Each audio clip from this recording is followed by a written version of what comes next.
I don't know if I should share this, and I don't know who needs to hear this, but my mother died at 47 years young. 47. I was 21 at the time. And one of the major reasons why she died is because she didn't prioritize her health. And she didn't prioritize her finances, growing in a career, studying and learning, because her mother died when she was young and she had to take up a job immediately out of high school and didn't have time to go to university or take classes and learn a specialized skill.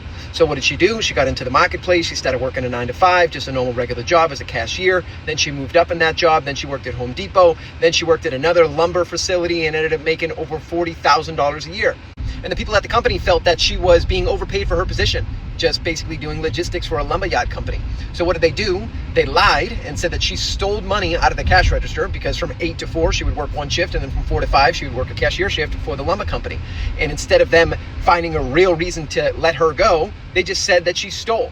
So my mother fought it, and she ended up getting some unemployment pay. But at the end of the day, she lost her job at a 15-year career. So in the last couple of years of her life, she had to take up 2 jobs. One, working for a bus company. The second job being a taxi driver during the day. To say she was stressed wouldn't do justice. She was unbelievably stressed. And because she was so stressed, she would overeat. And because she would overeat, it caused her to gain weight. And because she was gaining weight, she became a very big lady. And because she was a big lady, her heart couldn't take care of itself, and she had trouble breathing. So in the middle of the night, one day when she was 47 years old, she stopped breathing. She died. And I found out through a phone call while I was in Philadelphia, she was in Boston, that my mother died unexpectedly, okay?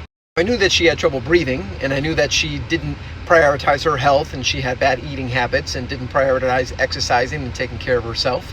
But if you had asked me at 18, 19, 20, 21 years old, Ryan, do you think your mom's gonna die in the next couple of years? I would have said, of course not, she's young. And I knew that money played a big role, because 24/7, 365, my mother would talk about how she doesn't have money for things, how she can't afford things, how stressed she is, how she doesn't enjoy her new jobs, how her past company of 15 years did her dirty.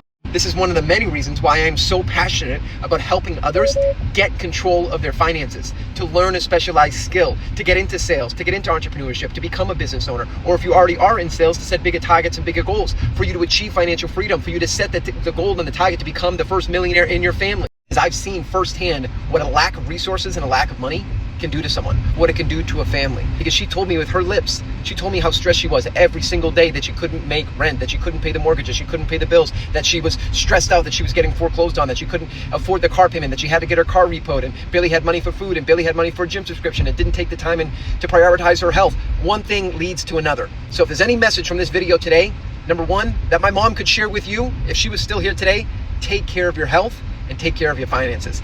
Get control.